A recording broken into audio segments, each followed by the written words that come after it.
So the questions will be, Hara-san will collect the questions from comments of YouTube channel. Yeah. I think now we are live, right? Yes, yes. Okay. Please go ahead. Okay. I'm checking the. So the questions will be. Okay. Dear all, thank you very much for participation for today's session. My name is Yutaro Oki from Kyushu University JMENA office. يعني اسمي يوتارو أوكي من جامعة كيوشو يعني اشرف يعني مكتب جامعة للطلاب المصري لكي أنتم تدرس في اليابان يعني. Today I'm sharing you one website. Sorry, not this one. Today's session is for the explanation or for the introduction of this let's kind of scholarship by Egyptian government to study abroad. And especially for us, I want you to study in Japanese university. So I want you to use this scholarship to study your master or PhD or postdoc in Japanese universities. So yeah, as you see, this is a website of CDM of Egyptian government. So you can anytime check this website and collect the information you need. So today with me, what I should explain you, but today we have three guests or three persons with me. One is also from JMENA office beside Khawla, also from Kyushu University, Ustaz yani Dr. Abdulrahman Zakriya, and also Dr. Terano Mayumi from MOHE, our CDM of Egyptian Ministry of Higher Education. First of all, I would like Dr. Terano to explain briefly about this scholarship. So, Dr. Terano, could you start your presentation? Yes. Okay.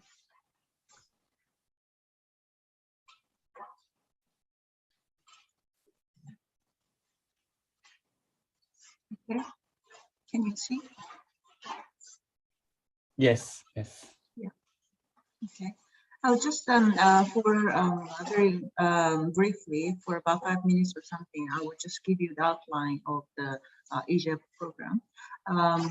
As you know, right now, we are in a transition time. The COVID had made it very difficult for the international flow of people. And then now the restriction in Japan is still there. So not everything is open yet. And then we are trying to still find out, how things will change. But now the travel restriction is easing a lot. So we are expecting that we can continue to school, and then more and more scholars will be able to travel in the future. While you listen to the introduction, if you could just keep an eye on the travel restriction and for those necessary arrangement or application process, that would be fantastic. Okay, this is called the Human Resource Development Program. As part of the Egypt-Japan Educational Partnership. It is organized by the Ministry of Higher Education. And what is EJP? Egypt-Japan Education Partnership is the collaboration between Egypt and Japan in the various areas of education. Currently, in Egypt, there will be a collaboration in the level of pre-primary education, primary education, technical education, and higher education. And now this scholarship scheme is organized by the Yan Loan, and then it's considered to be part of Egypt-Japan Education Partnership. And through this scheme of study abroad, we aim to dispatch ultimately to 2,500 Egyptian students, academics and trainees to study in Japan. But this one includes not only EJEP, but also NEXT and then other initiatives and other schemes as well. And we have EJEP RDP scholarship schemes in a wide variety of areas. We have one in professional training, one in academic training, broadly separated.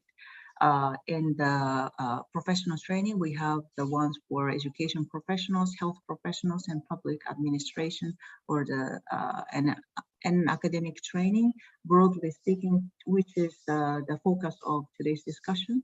We have undergraduate schemes and postgraduate schemes. In postgraduate schemes, we have a degree-based program, non-degree-based program, and also postdoctoral research. Undergraduate schemes is non-degree based basically, and it is one semester, 1 year. Postgraduate schemes, we have master's and doctorate level.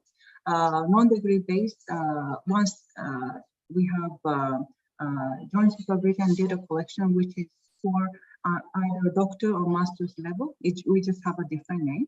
And then we have postdoctoral research schemes. Now, there is a 9th call of 2022 going on, and the deadline is in April, as you can see on the current website, which was introduced by Professor Oki earlier. And then undergraduate scheme call is still not open for this year yet. Usually the call comes in sometime in fall. For the targeted enrollment of following year.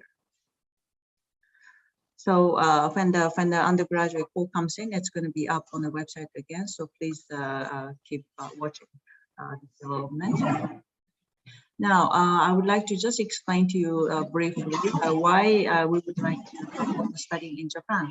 I think those who are watching this video may be already aware of some of the areas of interest to study in Japan, but we would just like to say that there are some high-ranked universities with active research activities, and then also educational activities, and then internationalization is really pushed by the government, although there is this roadblock by COVID, but Japanese government and then universities are making a lot of efforts to promote this.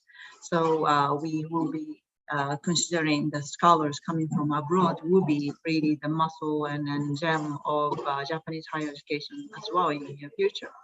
And it has been as well.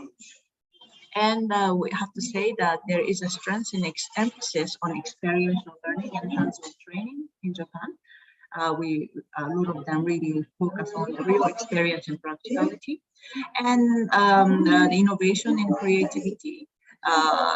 In some countries, the interdisciplinary learning and research approach is a little bit difficult because of the vertical silo that the system has put a lot of people in. But there is a lot of flexibility in the flow among the disciplines in Japanese university. So I would say that this would be one of the interesting aspects.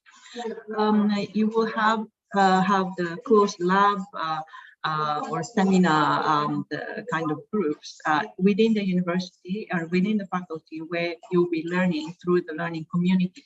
So there will be a close interaction of your advisor professors, international academic, and then social community while you are in university. And without mentioning, we are proud of its high level of safety, hygiene, and accountability in Japanese society. So even women feel comfortable often staying, and those who are with the family. And there are a lot of details in terms of the requirement of postgraduate. In principle, a candidate has to be from the public university system, but there are some special agreements with some universities as well. I would not go too much into details about this requirement, but basically they are expected to be in at least first year of service in their university, because in public universities, they are already considered to be the staff in their university who will be becoming an academic in the university in the Egyptian system. So it is important that after they get the training, they have already served a certain amount of time in their own home university, and then after studying, they will come back and serve in their university as well. And depending on the scheme, as you can see in this table, there are certain requirements in terms of the age limit, the experience, required certificate, language skills, And in terms of Japanese language, it's not basically required unless you are specialized in Japanese language as part of your research or study. And of course, there are certain process of the registration and then recurrence. And then there will be the criteria of military service as well.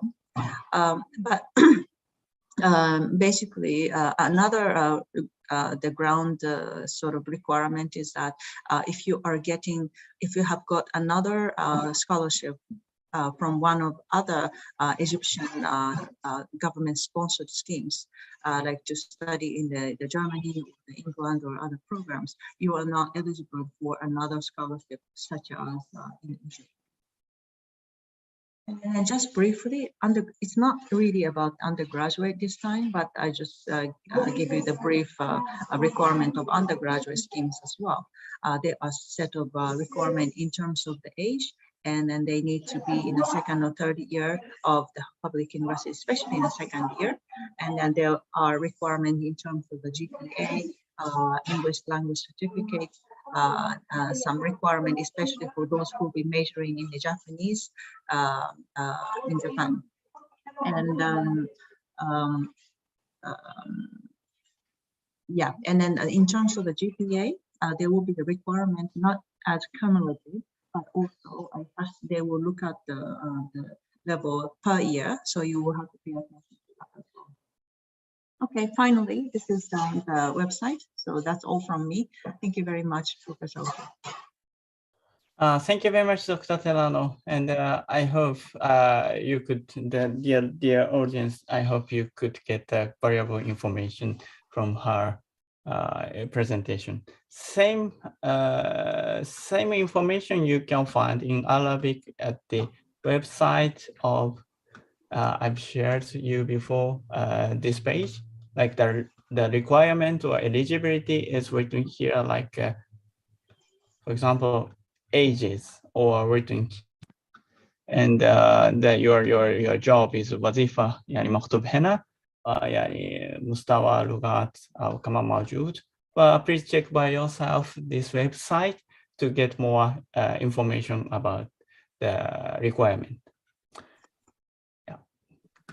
Now I would like to ask Dr. Abdulrahman he is Egyptian, and he studied in Japanese university for his PhD, and now in teaching in Japanese university.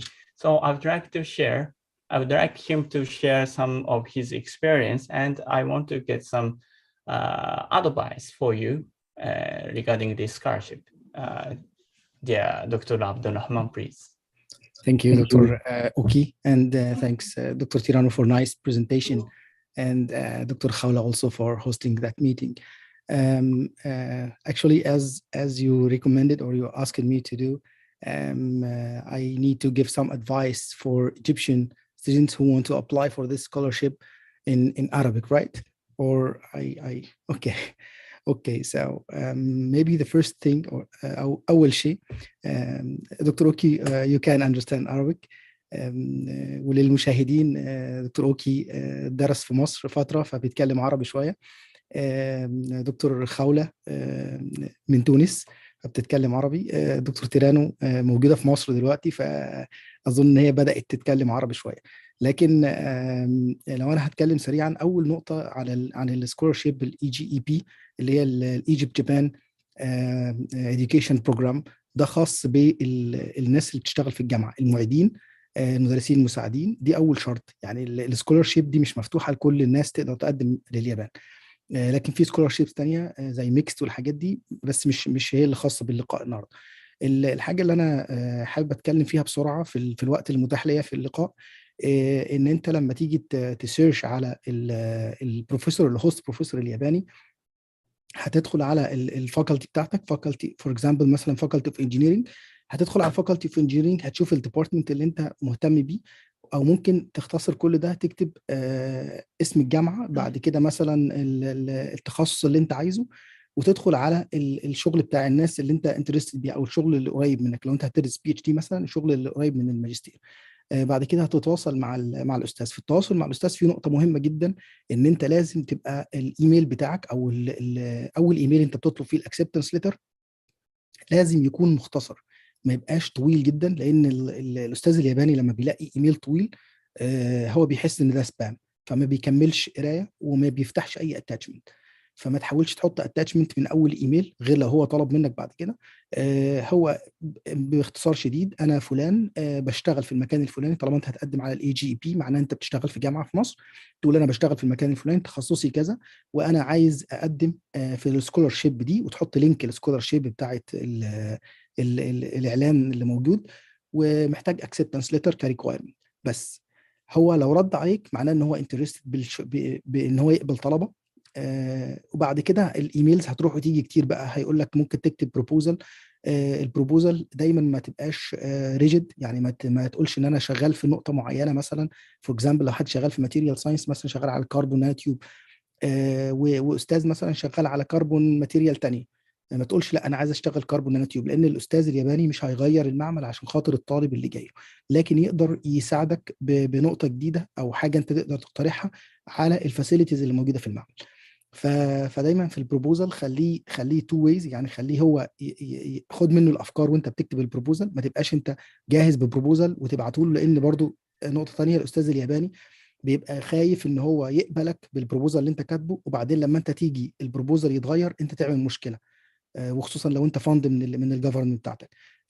فهو دايما بيقول لك طب انت ايه الشغل اللي عايز تشتغل فيه، انت قول له نقطه ما تبقاش سو نارو، يعني خليها حاجه وايد، وتكون زي ما بيقولوا متوافقه مع الفاسيلتيز اللي موجوده في المعمل. يعني مثلا لو حد شغله كله على مثلا سكاننج الكترون مايكروسكوب، كل شغله بيقيس حاجات بالسكاننج الكترون مايكروسكوب، ورايح معمل ما فيهوش اي سكاننج الكترون مايكروسكوب، فانت كده هتبقى لود على الاستاذ، فهو مش هيرضى يقبلك، هيخاف هيقول لك انت مش هتبقى ساتيسفاي بالفاسيلتيز اللي عندي، وهكذا. فدي النصيحتين اللي انا اقولهم، الايميل والبروبوزل.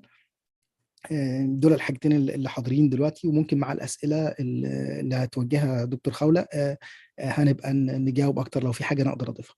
شكرا دكتور اوكي. Yeah, thank you very much, Dr. Abdulrahman. Yeah, actually, this is almost the same as he explained, but yeah, the admission procedure, it's very general information, but the first thing, you have to find a professor of your field or under his supervision you want to study. So, and the second step for you is contact this professor by email attaching CV, and as he discussed, by very short email if possible, and prepare applications, that kind of things.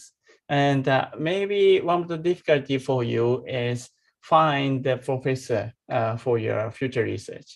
But this is time-consuming effort, but this is the most important effort for you for your future research. So this is very general advice, but use Google Scholars or Scopus or such kind of search engine, and find a professor famous for this field. And if you find a professor, visit the website of that graduate school or university to know their research or the research around him. And that's, at the same time, you can visit the website of the university itself. For example, this QR code leads you to the Kyushu University. And another thing is, yeah, for example, this is also just an example, but these 3 QR code leads you to the English site of our university, I mean, Kyushu University. Of course, you don't have to come to Kyushu University. Yeah, I mean, you have various choice other than Kyushu University, but this QR code leads you to the 3 main faculty of Kyushu University. Among that, what I can show you is, yeah, this one. Just an example, but these 3 QR codes lead you to the English side of our university. Sorry. Yeah, this is a list of the laboratory we have in Faculty of Engineering. And from this website, you can search by keyword. Yeah, if you are interested in, for example, mechanical engineering. These laboratory we have, and you can visit each one of it, and you can know the brief overview of the research of that laboratories. This is just an example of Kyushu University, but almost all university in Japan prepare this kind of website. So visit this kind of website and found valuable information. This is your task and time consuming, but yeah, I think it could be a good experience for you or for your future research. From now on, yeah, I think some of you have already asked the question relating to this scholarship or study in Japan in the Facebook page of JMENA or the Facebook page of Dr. Abdulrahman or Facebook page of Jen Youth or Facebook page of Travel and Study in Japan. So among those questions, we've collected the questions like this one. So from now on, we would like to answer these questions, and if you have any more questions, you can ask by writing your question on the chat box of YouTube channel, and we can pick it up and answer. So yeah, we will start answering from these questions.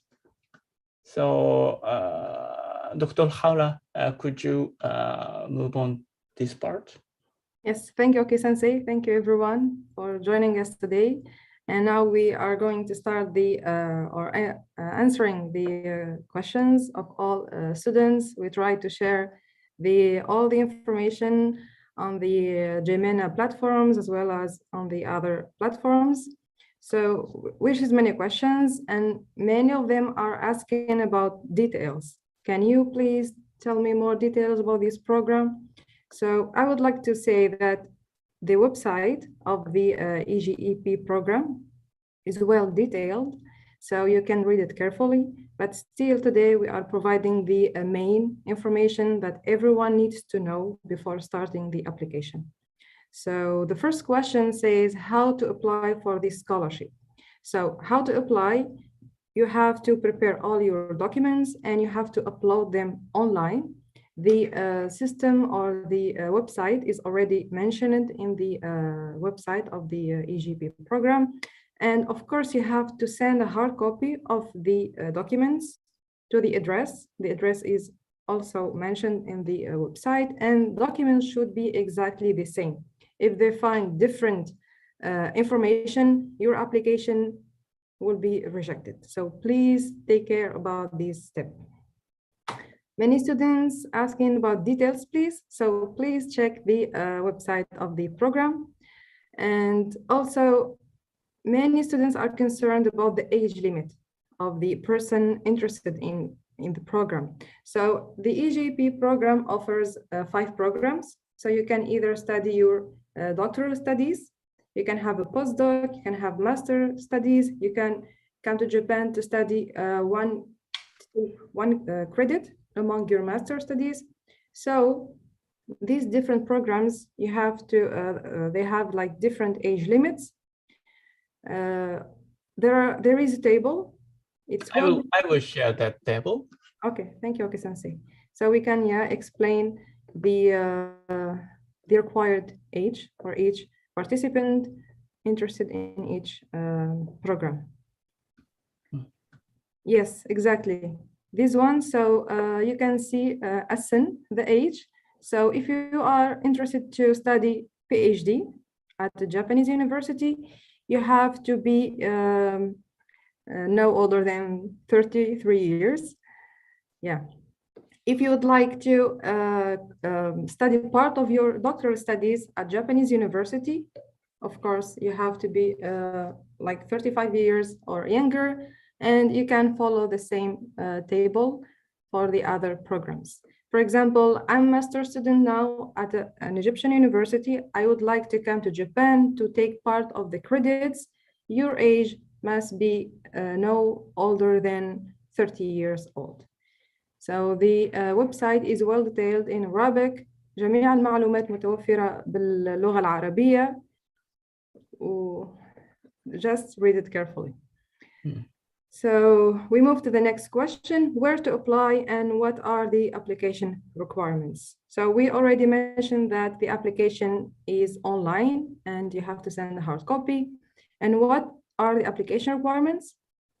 If Oki-sensei can share the link again. So all documents, necessary documents are reported. And for example, your research proposal, your English certificate, your academic transcripts, etc. Please read it carefully to know all the required documents. Also, many students are interested in bachelor's degree, means undergraduate program. Unfortunately, for the second call of the EGP program, the undergraduate program is not available. I would like to ask Terano-sensei if she can give other information regarding the undergraduate program for the EGP.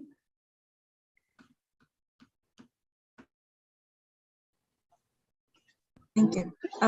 You mean in the current call? Yes, the second call. Yeah. Actually, undergraduate call and postgraduate call are done separately because undergraduate restricted of the enrollment period, and then we organize it. Sort of the application time and everything has to be in a very specific time in the year. So considering that, undergraduate calls are usually done around fall for the enrollment for the next subsequent year. I also have to note that after you got the scholarship, you will confirm with the scholarship for all program, you have to travel within 1 year. I mean, of course, there are some restrictions due to COVID. But in principle, if you get the undergraduate, if you apply for the undergraduate scholarship announced in fall, then the target enrollment time will be in fall next year or the spring in the next year. Okay. Thank you, Terana. So the second call, الإعلان الثاني, it can be done for the next year. السنة الجاية الإعلان الثاني can be released. So just keep an eye on the EGP program and to follow the next calls. So other questions were about the research proposal and is it enough or do I have to provide an English certificate? Well, you have to provide both your research proposal plus your English certificate. So either a TOEFL or IELTS are accepted. And the scores, as you can see here, for IELTS, it's 6.5. You have to get that score. For TOEFL, 79. These scores are required for all programs, except for those who are interested to study postdoctoral studies, where you can have just 6 points as IELTS score or 70 for TOEFL score. So I would like to just, I'm sorry. I'll just add one thing in terms of the question number 6, which is about the cultural exchange program. This is not, this is not for the master's program.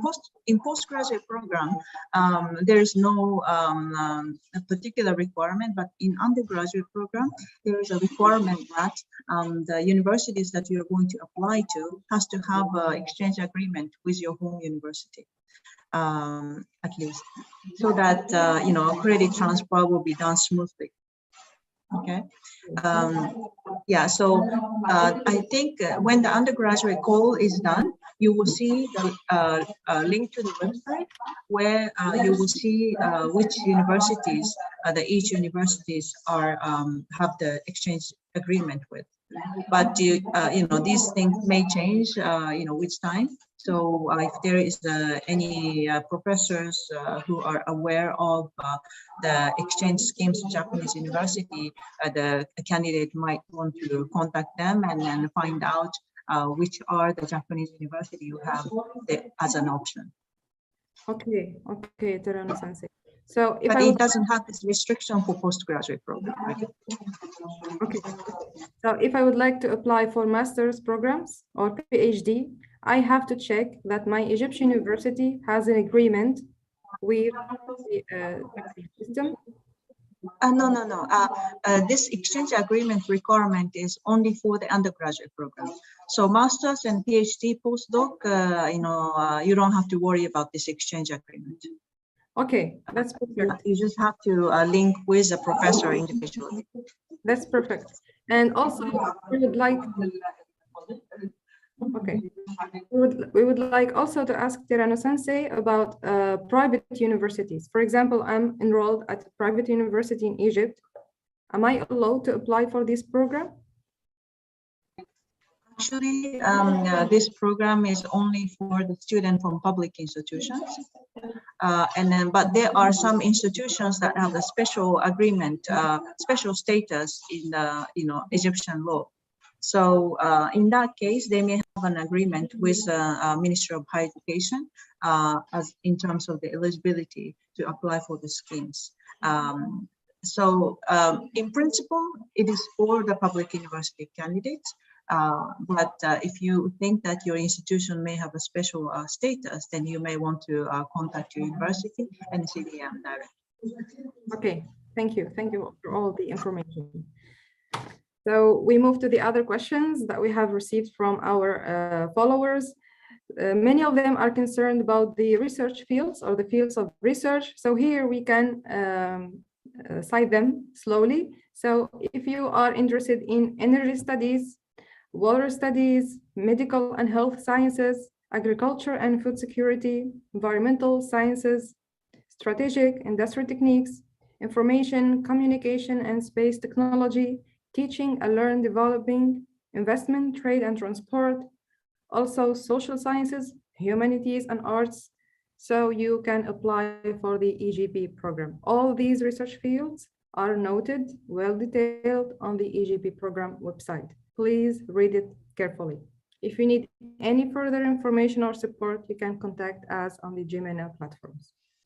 So another question, can I study both programs? Like, for example, I study the undergraduate, then I finish my master studies. Well, this call is only for the graduate studies. So you can start from your master degree and so on.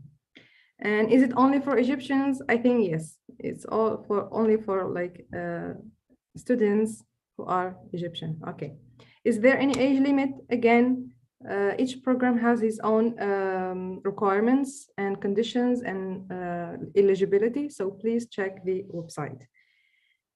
Another student asked about the call, when the call starts. The call already started, has already started since February 12, and it's still the application. You can apply and you can contact them till February, till April, 11 April, I think.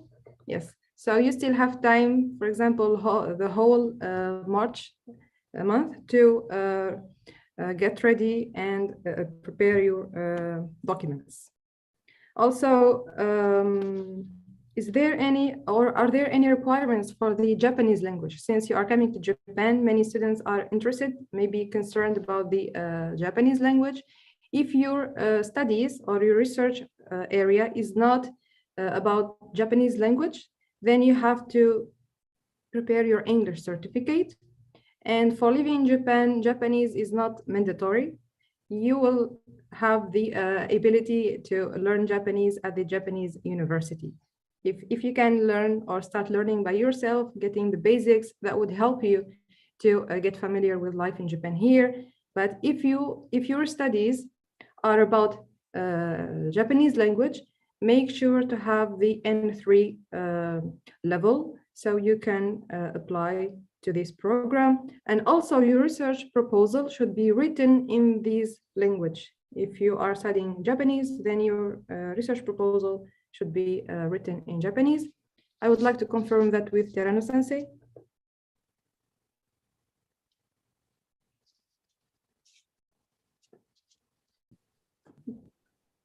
Yeah, Terano-sensei, your mic, please. Yeah. Yeah, sorry. Yeah, the language requirement in principle for postgraduate students, Japanese language is not required. But if there is a particular requirement, only if you are majoring in Japanese language. Yeah, I think for Japanese language, the Japanese language program in undergrad, there will be the requirement of N3.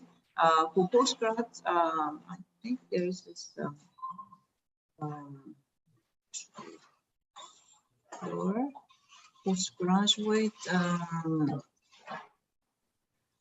yeah, I think for currently, I think you may need to confirm on the postgraduate program if you are majoring in Japanese language. There are something that any for those who study Japanese language in data collection master's degree is required, but and then also English proficiency is not required. But this point, I would like you to confirm with CDM just in case when you apply. Okay. Oh, you are marking something? Oh, and 3, this is for postgraduate. I think this is for, if I'm not mistaken, for the master program. Masters. Okay, so that has been updated. I'm sorry about that. Then this is yeah. Please rely on this information on the website at the moment. Yeah, I mean there was a in the past there was a debate on N3 or N4 sort of thing, but yeah, this is correct information. Thank you. Thank you, Terano-sensei. Thank you. And again, if you are concerned or if your studies are about Japanese language, then you have to consider the Japanese language certificate, and then by that you cannot, or it's not mandatory to focus on the English language proficiency. I hope the information is clear for all students. And other questions about the how to contact Japanese professors. As Oki-sensei mentioned before, just visit the university website. All information of laboratories, professors are available, and just follow the guidelines. Yeah, could you explain your personal experience, Khawla-san? And also, if possible, Dr. Abdulrahman, could you explain about your experience about contacting your former or your professor or your supervisor? Yes, sure. So maybe Dr. Abdulrahman starts first. Okay, yeah, thank you, Dr. Oki, for that. Yeah, actually, maybe I mentioned on the first 5-10 minutes about how to contact the professor, because I think from my opinion, this is one of the biggest challenge for the applicant to Japan, not only for this scholarship, but also for mixed and others, just to find the professor. You can maybe spend the time to find the suitable host laboratory, matching your field and your research activities, but finally, after many emails, you didn't get any reply. So there are some hints for contacting Japanese professors. As I mentioned, the first email is really important. Keep the email so short and just maybe 3-4 sentences. Introduce yourself, your activities, then what kind of support do you need? Just I need acceptance letter to apply for this scholarship, and add the link for the scholarship so that he can find the scholarship. Of course, in the email, mention about the scholarship. This is the Egyptian government scholarship something, because he sometimes hesitate to click the link. It's kind of spam or something, or hacking. So, and finally, just let him give him 1 week or something to reply. If he didn't reply next day, please don't email him again, because this is really annoying. I know some friends that I sending email every day. So that's really annoying for Japanese professors. He needs some time to reply. And also sometimes if he has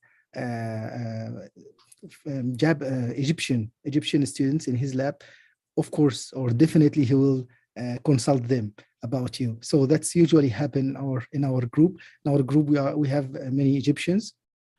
So once an Egyptian or even Arabic from Arab region student contact the professor, he directly contact us, and he forward us the CV, and even he want to interview him, he asked us to join the interview and asked him some questions in Arabic. And so from this point, you can find a good point also, or a good solution.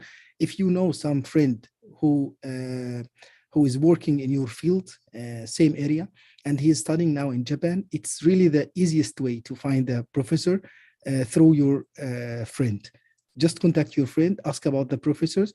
Or one more thing for Egyptians, there is ESAG, Egypt Student Association in Japan, ESAG, okay, Egypt Student Association in Japan. And I believe this association is everywhere. I was in US and I met the Egyptian Student Association in US, and everywhere you go, you will find the Egyptian Association or Egyptian Student Association. You can contact them. And from my experience for like 9 years in Japan here, the people or the friends of Egyptian Student Association in Japan are so helpful, very, very helpful. So I think this is one of the best way to find the professor, to just send them the CV and they can search for the suitable professor for you. So yeah, that's all from my side. And yeah, Dr. Khawla, the stage is yours. Yeah, thank you, Dr. Abdurrahman. I am glad also to share some brief tips how to contact or how to find Japanese professor. As Dr. Abdurrahman said, try to be brief, respectful on your email. You have to be patient because professors are busy, very busy. They receive daily emails from many students, so do not worry about that. Just be patient, be positive. And sometimes professors do not reply, and sometimes they reply, but saying like, okay, we do not have enough, for example, fund or something. Still, you have to thank him for his time to review your application, to read your email, make sure to have a good or positive feedback. How to,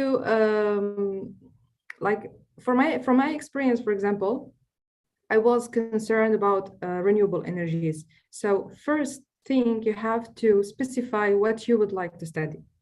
So do not be very like lost. So you have to specify your niche. For example, you read a paper, you like the research idea, try to mention the paper you read, try to mention why you chose this laboratory, why you are trying to work in this site. When you are serious and you are you know what you would like to do, professors would be interested to work with the students, because of course in the lab you will learn many things, but try to show your academic skills and how to like you are ready to learn everything. Of course, on the Gemini platforms, we try to provide many tips and advice about contacting professors, how to develop your email and everything. So you can check the Gemini platforms like Instagram or Facebook for more tips and advice. I hope that was helpful, Aki-sensei. Thank you. And just one. Sorry. Yeah, can I just add one more thing besides especially the email sending tip by Dr. Abdurrahman? One thing I noticed that a lot of candidates might miss is putting a clear subject line. Of course, the contents of the email is very important, but if you don't have a subject line, a lot of professors either ignore or miss the email. Please make sure that in the subject line clearly say that inquiry, interest in studying in your lab or something like that, which is it gives you the clear message in the first place. Yeah, this is really a nice tip. Yeah, we forgot to mention. That's really important. Thank you, Dr. Tirano. Thank you very much for all of you. But just one more thing. Actually, I'm a researcher of international law, but I have experience receiving the email about the consultation about the supervising from Egyptian student. But he and she is studying Japanese language or Japanese history. So it seems they are sending email randomly to the professors they know. So don't do such kind of things. For me, it's okay, but before you send the email, please check your research field and please check your research area is matched with the professor you are sending email. Yeah, this is a very basic thing, but I think it was very meaningful information from Dr. Abdulrahman, Dr. Khawla, and Dr. Terano. So let's move on to the next question. Yeah, thank you, Sensei. So yes, we were talking about contacting Japanese professors. Now about changing. For example, I chose Kyushu University as my destination, and I applied for the EGP program by mentioning Kyushu University. And then when I received the notification of acceptance, am I allowed, for example, to change to another university?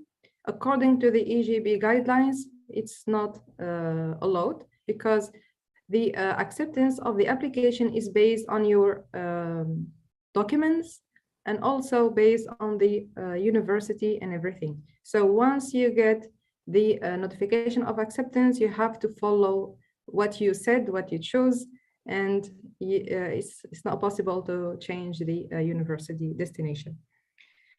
So yes, and about extending the period. For example, I studied PhD or master studies, and I would like to extend my stay in Japan. It's not allowed, depending on the guidelines. Even though you would like to stay based on your own expenses, according to the GB program, that's not illegal. And if Terano Sensei, I think there is a maximum period for each program, master's and PhD. So within that period, of course, you are allowed to extend. So that's why the period is set up to so and so. If you finish early, that's fine, but the maximum they can cover is up to. Okay. So if you would like to extend, then probably there is a possibility you may have to come back once and then go again or something. Okay, so there is a limit that we cannot extend beyond. Okay, so also we received questions about covering expenses. For example, I'm coming from Egypt with my small family. Does the scholarship cover the expenses? That's not possible. So the scholarship covers only the expenses of the concerned student. And can I apply for 2 programs at the same time? It's not possible. You have to choose the program you're interested in, prepare your application documents, and we always mention to be very specific. You know what to do, and this helps a lot for you, so your application would be successful, and for the reviewers to trust your application and trust the student, what he wants to do. I would like to just add one thing for what scholarship programs. In general, the website says, and then Dr. Khawla says that it is in principle for the candidate themselves. What it covers is a tuition fee, travel cost, housing allowance, and then also you will getting the monthly stipend and pre-departure orientation. If there is a case that you would like to travel, you would like to have your family travel with you, or receive your family later on, all the additional cost needs to be covered by you. But since the housing allowance is there, if you think you can cover all the expenses for your family, that's up to you. That's the only thing. And then visa or whatever the necessary cost for your family is all your responsibility. Yes, thank you, Terano Sensei, for all this information. And also we received a question from students asking about how many universities can I apply for? For example, now I'm interested to apply for Kyushu University and another university, Japanese university. In Japan, there are many very good universities where you can study and pursue your career. So according to the EGB program, you can apply for 2 universities at the same time. That's the limit. And yeah, we have to respect the guidelines. So does the scholarship cover the expenses of the language certificate? These will be based on your expenses. We know that to receive TOEFL, JLPT, or IELTS, these will be based on your expenses. And the last question we received based on the SNS platforms, can I apply using many research ideas? It's like, okay, I developed 2 or 3 research ideas, and see by randomly which one would be accepted. It's not recommended. You have to be specific, and you have to apply using your own research proposal. So this is by far the questions we received from the SNS platforms. And I'm noticing that we are receiving some questions on YouTube. Before moving to the questions in YouTube, I'd like to ask Dr. Abdulrahman about the family member, covering the expense of family member. Do you know some Egyptian students are coming with his family by using this scholarship? No, I think, the scholarship did not cover any family members. Yeah, and also this is same for mixed scholarship also. Yes. They didn't cover any any family members. So you will not get any fund for the dependent. The fund will be only for you.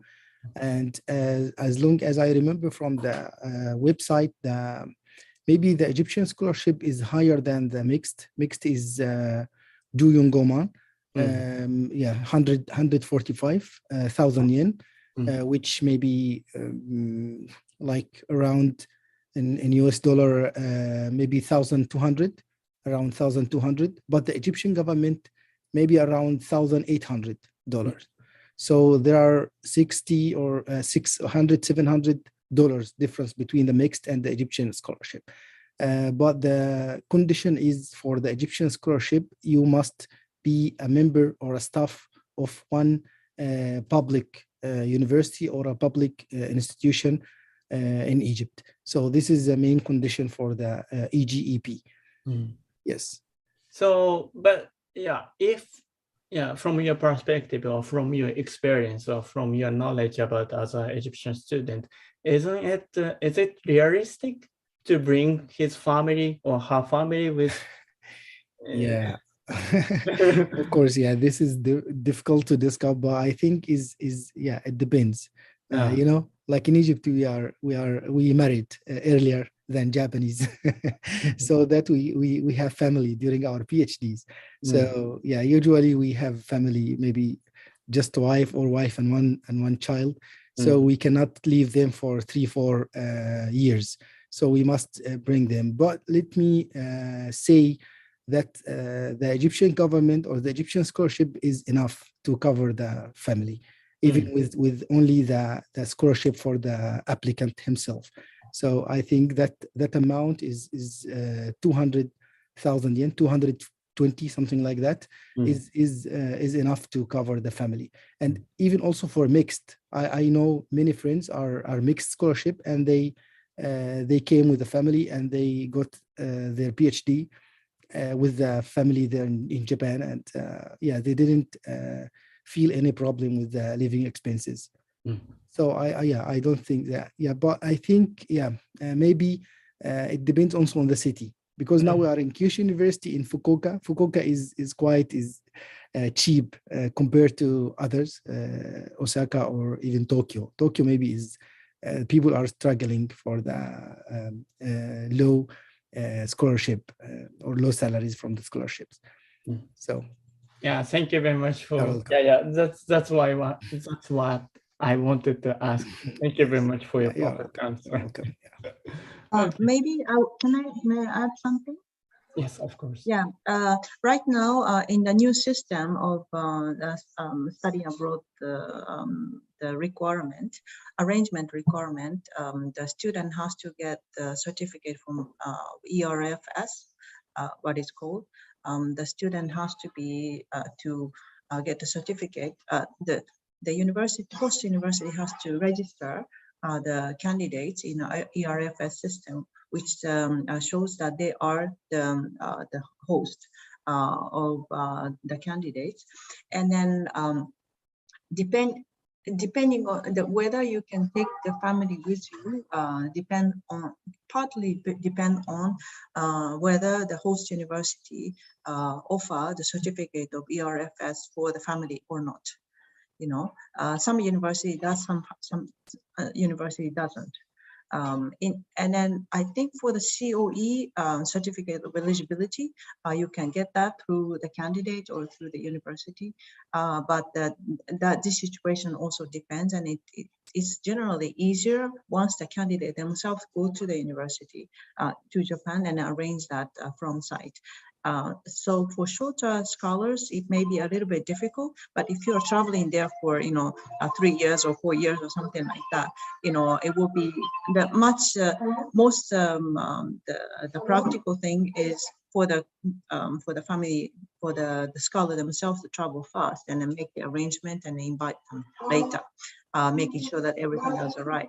And especially right now, still some quarantine requirement is remaining to travel into Japan, which may change in the near future.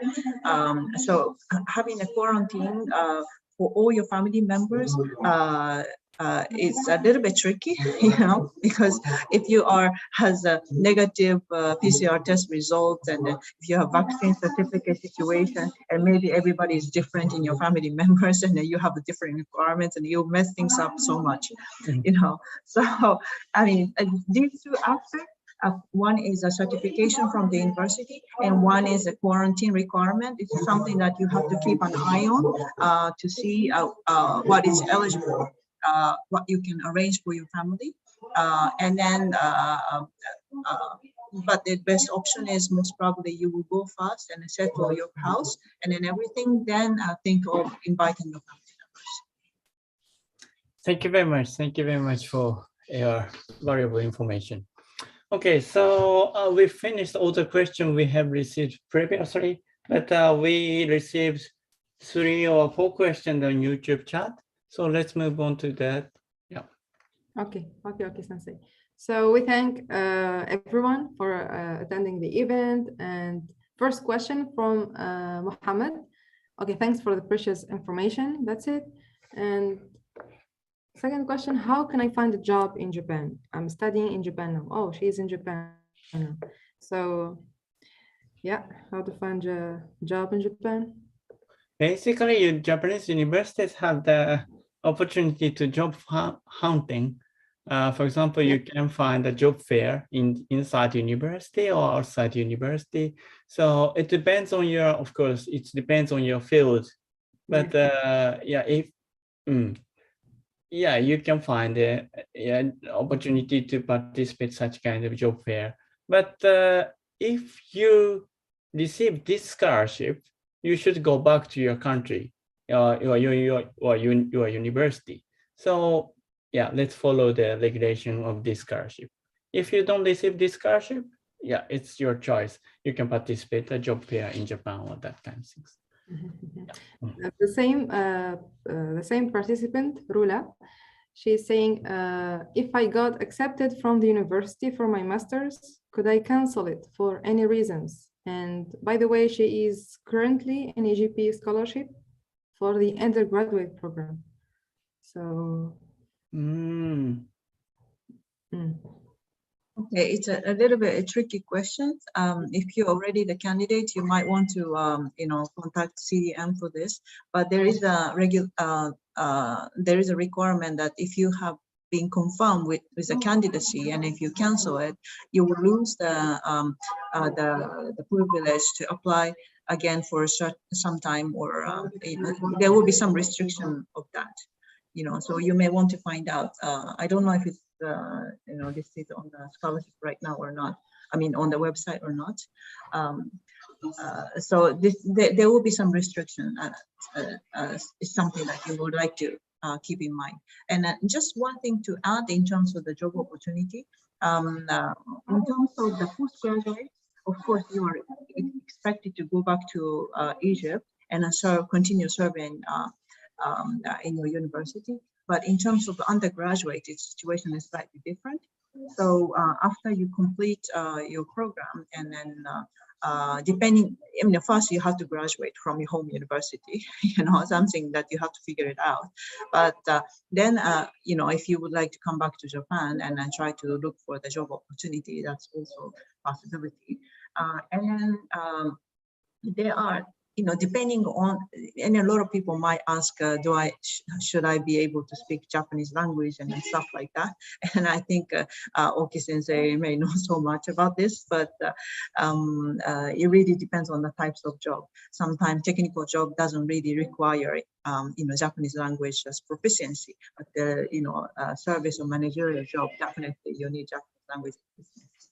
So you may want to, even if you are just, considering the possibility, you may want to look at the job fair. They are done, organized in the university itself. They are the one that are regularly done internationally as well. I know there's like Dubai, there's the international job fair kind of thing. I know maybe there is something available in Japan, I'm not sure. But it's worth searching, what is required for what kind of jobs. Yes, thank you, Terano Sensei. Thank you. Yeah, I don't know. I would just like to add just one thing. Just be patient for job hunting. Be patient and good luck. Yeah, good luck, Rola.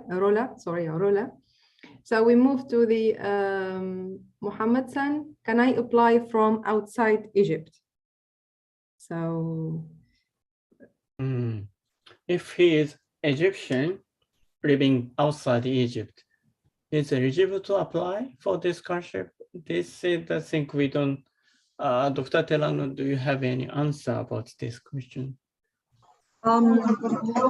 Actually, I don't have a straightforward answer, but there are eligibilities, right? Requirements that you belong to Egyptian institutions, right? So if you are abroad but somehow belong to the Egyptian institution, and in postgraduate level, you have to be a staff member in the postgraduate institution, and undergraduate you are in a program. So I mean, I don't know what, it depends on what kind of status you are in abroad and in connection with a home institution. So please check this website again by yourself, and please find the more detailed information about the requirement or the qualification to apply. Yes. So we received another question from Ali San. Do I have to pass the university entry test? I think this would be for the undergraduate programs, if I'm not mistaken. Okay. In any case, you have to go through some kind of screening, depending on the university. Entrance exam is usually organized for full degree candidates, students, in terms of undergraduate. For if you want to be the full, 3 or 4 degree student in Japanese institution, first of all, there is no scheme in CDM that covers that. Currently for undergraduate, it covers only 1 year. And then depending on the university, actually, there is the application system is slightly different. There's one aspect that you have to be accepted by the CDM scholarship. Another aspect is that you have to be accepted by the university. And then for the 1 year program, there are some institutions that require you to register all the application document and stuff like that on their own website, and then everything will be screened.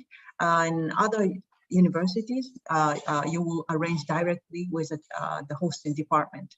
So depending on the university and department that you are arranging, the sort of screening process is a little bit different. But there will be a process that you will submit all the documentation, everything is verified and formally accepted by the university. And then I think how much the host university has been doing the exchange program based on agreement with the home university might affect this process as well. So I cannot give you, single answer to this, but just bear in mind that there will be some kind of screening process, but the details you may have to find out from the either admission office in the host university or the department you're applying to. Yeah, thank you, Dr. Terano. Actually, if you are applying to this PhD program. Basically, for PhD students, Japanese university doesn't really do the entrance examination or such kind of things. Most important thing is your research proposal. So yeah, of course, you have to finish you will take the screening process, but for the PhD student, we don't have so-called entrance examination. But yes, yeah. Sorry about that. I got what I was explaining to you was mostly undergraduate. Yeah. So for postgraduate, usually there is no official entrance screening, entrance exam kind of thing. It's mostly directly with a professor or the department. Yeah, as Professor Oki is explaining. But regarding the master course, it's a bit depends on the universities. Some universities provide the entrance examination, so you have to take, for example, the examination of physics, or I don't know, but that kind of thing. So please check the website of the university you are thinking to apply. Yeah, or we can help to find that information. Yeah. Yes, thank you, Terano-sensei. Thank you, Oki-sensei. So far, these are the questions we have received. Okay, so Dr. Khawla, I have 2-3 questions I received from my official page. So mainly about the master studies, because you can just notice from the screen, the third screen, that for master for 1 year as like training or internship, it's only for Japan. So can Dr. Tirano give us like the idea of or the concept of doing or including this part in the new call of AGEP? Why only Japan? They announce for the 1 year internship or like training for master studies in the Japanese universities for Egyptian students. So actually I don't have the, or this only for the people who are studying the Japanese language or Japanese culture, or not for all fields, because I'm quite confused about this. This is only for Japan. It's written in Arabic. جمع المادة علمية للماجستير لليابان فقط. This is only for Japan. So this is quite confusing some followers. So, and they asked me how I don't have the answer for that. So I want to take the chance, the presence of Dr. Tirano here, so she can explain more about.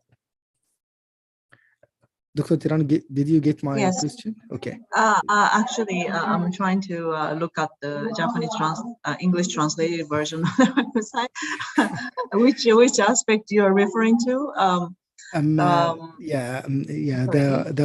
The last column is table. For full master. Yeah, for in the table, the last column is for full master, but the one before is for the like 1 year master studies for I don't know, like some training, or it's only for Japan. Promise for candidate who spend 1 year in service. Yes. This. Yeah. Okay.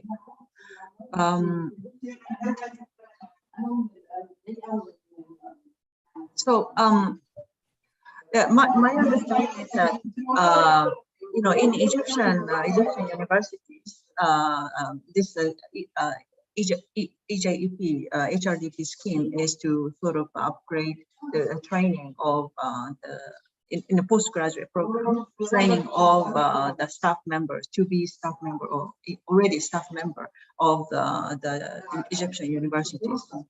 And then, of course, you can get master's degree or PhD degree or partial of the degrees in Japan. But the fact that is that if you finish the undergraduate program and then you are applying to this university, means that you have to be already the staff member of the Egyptian university, right? So if you are fresh graduate, yes, then if you are not, but you are not a staff member of the public university, then you're not eligible. In order to demonstrate that you're already the staff member, one of the candidates, or you already working as a demonstrators or the teaching assistant or something, then you are eligible to apply. This 1 year requirement is for that, to show that you have already contributed as a staff member to the public university. Then you are applying to get the further training in Japan. That's what it means. Does that make sense? Yeah, quite. Yeah, because just I'm thinking during the session now, because if somebody has the same qualifications to get the full master scholarship, what make him applying for 1 year only? Because you can see the conditions are the same. He must have the PhD. He must have the IELTS score, and also spend 1 year in his university. I feel like the same. He must have a PhD? No. I mean, sorry, IELTS score, and he must have the English score, and also he must spend 1 year in his university to apply for the training of 1 year. But if he applied for that training for 1 year, then he cannot apply for the full degree, master degree, so that he lost the chance for getting the master degree from a Japanese university. So I couldn't understand the meaning of this training. Like, what's the benefits over the full degree if the condition or requirements are the same? You get my point? Yes. Well, did you say that if the person already spent 1 year in postgraduate program, they cannot get master's degree? Is that what you said? Yeah, according to what's written on the table. Yeah, he must register for his master. If he, in yes. Egyptian university. So yes. the difference between these two, the data collection is only for 1 year or less than that. Yes. And by this one, they can get not too sure. Yeah, they can enroll in 2 years in Japanese master programs. So yeah, what Dr. Abdul Rahman is asking is what the benefit of, or what the meaning of these two difference? Sorry, it's I want to share your English version, but granted that they have it's okay. I'm looking at English versions. That's fine. Okay. What I would like to say is that those who are applying for the full master's degree program, I mean, the differences between full master's degree program and data collection is that, then both of them require you to be already in the master's program in home university, right? You have a 1 year service, and then you are working as a lab assistant or something that allows you to do after completing the bachelor's program and you're in master's program. But if you would like to just pursue the master's degree in Egyptian university, and then would like to do some data collection activity in Japanese university, but not seeking the degree from Japanese university, and you don't have to have the plan of your master's thesis, right? There is a requirement that you have already registered with a master's thesis, process in the home university. In that case, as part of the master's research, you can go to Japan, for the data collection. But if you are planning to get master's degree, although you are already in master's program, you can apply, but you don't have to have, your thesis plan registered in your home university, because you'll be starting from scratch anyway in the past. So in a way, it's going to be the sort of it's like you'll be shifting the master's degree attainment plan from Egyptian university to Japanese university. So you must be already in 1 year of service in Egyptian university, but you will start from fresh master's degree program in Japan, and you come back with the degree, so you can start in your PhD program. Does that make sense? Yes, yeah, that's a clear difference between both. So thank you very much. Yeah, I got the point. Thank you very much. Okay, so yeah, we finished all the questions you received, Dr. Abdurrahman. Yes. One more question about the undergrad, but this call has no undergrad program, so maybe it's not the topic for today. Then if I receive more questions about the undergrad, I will contact Dr. Tirano in private. Then I can reply to the questions. Yeah, or I think when undergraduate call comes in fall, we can organize another session if there are a lot of okay, yes, that's answer a lot of questions, particularly for undergraduate. Okay. Yes. Or maybe sometime toward the fall or something, as soon as it comes in. I know that the application process for undergraduate is a little bit confusing. Yeah, we discussed in the previous meetings. So yeah. So I think it would be very, very helpful if we could organize this and answer a lot of questions. Yes. Yeah, that's my pleasure. Yeah, we can do it. Thank you very much. Okay, so dear all the participants, thank you very much for attending today's session. And please check by yourself again the website of CDM and check the requirement and the detail of each program. And at the same time, please find the appropriate professor in Japanese university, as Dr. Abdurrahman mentioned, and pay attention to the writing methods of the email to the professor and be patient to receive the reply from them. Yeah, I hope we can see you in Japanese university in the near future. Thank you very much. I will stop sharing in the